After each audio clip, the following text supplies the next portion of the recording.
Hello students, कैसे हैं आप सभी। I hope you all are fine. हमने अपना 7th चैप्टर स्टार्ट किया था, दैट इज़ स्टोर डिज़ाइन, जिसमें कि हमने meaning of store design, objective of store design and factor influencing the store designs के बारे में पढ़ा था। आज का हमारा टॉपिक है components of store design.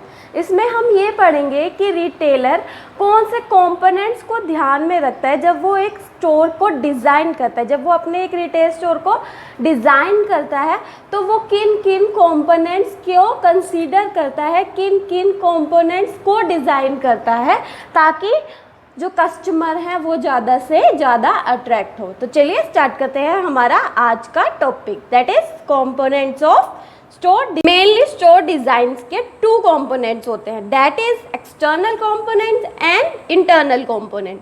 External component means कि हमारा जो रिटेल स्टोर है उसकी आउटर लुक किस तरीके की होगी, वो बाहर से किस तरीके से दिखाई देगा, ये हम एक्सटर्नल कंपोनेंट के अंदर स्टोर को डिज़ाइन करते हुए देखते हैं। अगर हमारा जो स्टोर का एक्सटर्नल कंपोनेंट है, स्टोर डिज़ाइन का एक्सटर्नल कंपोनेंट है, वो अट्रैक्टिव होगा तो पर्सन क्या है, ज़्यादा से ज़्यादा कस्टमर हमारी ऑर्गेनाइजेशन की तरफ, हमारी रिटेल ऑर्गेनाइजेशन की तरफ अट्रैक्ट होंगे। एक्सटर्नल कंपोनेंट में हमारे रिटेलर को ये देखना होता है कि जो हमारी बिल्डिंग है, वो प्रीमिसेस है, वो ज़्यादा अट्रैक्टिव होनी चाहिए। नॉर्मली क्या होता है, जो कस्टमर्स होते हैं वो बड़ी बिल्डिंग्स की तरफ ज़्यादा अट्रैक्ट होते हैं। उनको लगता है कि जो बड़ी बिल्डिंग होती है वहाँ पर ब्रांडेड प्रोडक्ट मिलते हैं। नॉर्मली ऐसा नहीं होता, लेकिन ऐसा नहीं होता कि जो बड़ी बिल्डिंग हो वहीं पर ब्रांडेड प्रोडक्ट मिले, लेकिन बंदों की ये परसेप्शन होती है कि जो बड़ी बिल्डिंग होती है उसी में अच्छी क्वालिटी का प्रोडक्ट मिलता है। तो हमारे रिटेलर को स्टोर को डिज़ाइन करते हुए अपने बिल्डिंग को कंसीडर करना चाहिए, उसको ये डिसाइड करना चाहिए कि उसे किस साइज़ की बिल्डिंग रखनी है।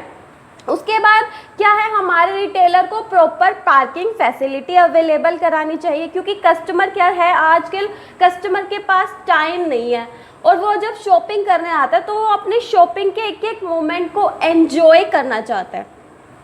तो उस शॉपिंग के एक्सपीरियंस को वो कब एंजॉय कर सकता है कि जब उसके जो व्हीकल है जिसके ऊपर वो आया है वो प्रॉपरली पार्क होंगे, क्योंकि अगर वो प्रॉपरली पार्क नहीं होंगे, वो कहीं पर भी उनको खड़ा कर देगा तो क्या होगा कि उसके माइंड में टेंशन रहेगी कि कहीं कोई चोरी ना करके ले जाए। तो इसलिए हमारा जो रिटेलर है जब वो स्टोर को डिज़ाइन कर रहा है तो उसे प्रॉपर पार्किंग फैसिलिटीज़ अवेलेबल करानी चाहिए ताकि जो कस्टमर है उसके लिए जो शॉपिंग है वो मेमोरेबल एक्सपीरियंस हो और कस्टमर हमारे सर्विसेज से सेटिस्फाइड हो।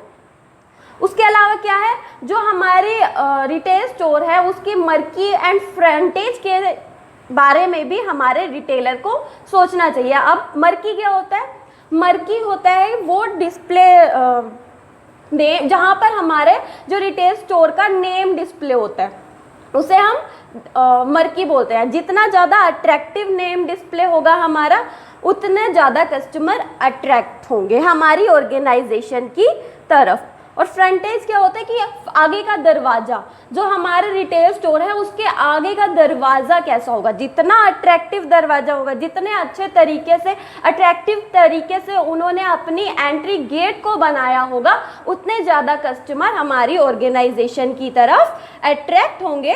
तो इन फैक्टर्स को हमारे रिटेलर को ध्यान में रखना चाहिए, इन कंपोनेंट्स को हमारे रिटेलर को डिसाइड करना चाहिए जब वो एक स्टोर डिज़ाइन को डिसाइड कर रहे हैं। तो उसके अलावा क्या है कि जो डिस्प्ले विंडो है वो उन्हें अट्रैक्टिव बनानी चाहिए। उन जो वो प्रोडक्ट सेल कर रहे हैं उनके लिए उन्हें मैनिक्विन लगवानी चाहिए या फिर ये कहें कि डमी लगाने चाहिए। जिस तरह के आपने कई शॉप्स पर देखे भी होंगे कि जो कोई क्लॉथ की शॉप है, कपड़े की दुकान है, वहाँ पर डमी लगे हुए होते हैं और जो है वो अपनी एडवर्टाइजमेंट कर रहे होते हैं। क्यों? क्योंकि वो स्टोर डिज़ाइन का एक पार्ट है ताकि कस्टमर स्टोर की तरफ अट्रैक्ट हो। तो ये एक्सटर्नल कंपोनेंट्स है जो हमारे रिटेलर को डिज़ाइन करने होते हैं जब वो अपने स्टोर को डिज़ाइन कर रहा होता है ताकि कस्टमर ज़्यादा से ज़्यादा ऑर्गेनाइजेशन की तरफ अट्रैक्ट हो।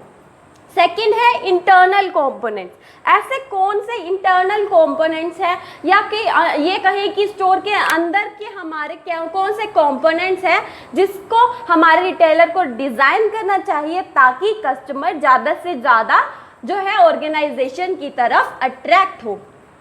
तो स्टोर इंटीरियर में हमारे जो रिटेलर है उसे स्पेस प्लानिंग प्रॉपरली करनी चाहिए, उसे प्रॉपरली ये डिसाइड करना चाहिए कि कितने स्पेस में हम अपने स्टॉक को रखेंगे, कितने स्पेस में हम अपने प्रोडक्ट्स को सेल करने का स्पेस देंगे ताकि जो कस्टमर्स हैं उन्हें किसी तरीके की कोई प्रॉब्लम ना आए। और उसके अलावा क्या है, हमारे रिटेलर को अपने प्रोडक्ट्स को डिफरेंट डिपार्टमेंट्स में डिवाइड कर देना चाहिए ताकि जो है हमारे कस्टमर्स को जिन प्रोडक्ट्स की डिमांड है वो उसी डिपार्टमेंट में जाए और अपनी जो नीड है उसे फुलफिल करें और सेटिस्फाइड अपनी जो हमारे कस्टमर है वो सेटिस्फाई हो जाए।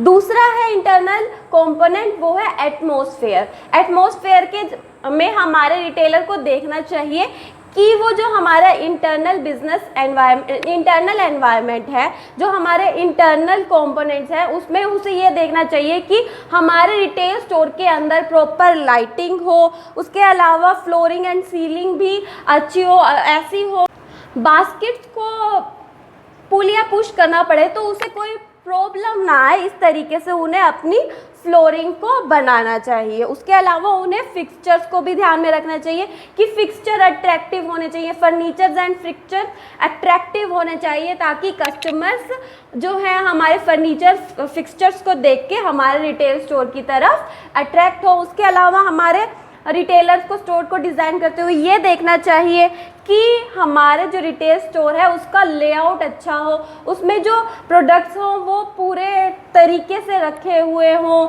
उसके अलावा उनको फाइंड करने में कोई प्रॉब्लम ना हो, जब कस्टमर को नीड हो वो आराम से उनको ढूंढ ले। तो ये कंपोनेंट्स है जो हमारे रिटेलर को ध्यान में रखने चाहिए, जिनको हमारे रिटेलर को डिज़ाइन करना होता है जब वो अपने स्टोर को डिज़ाइन कर रहा है।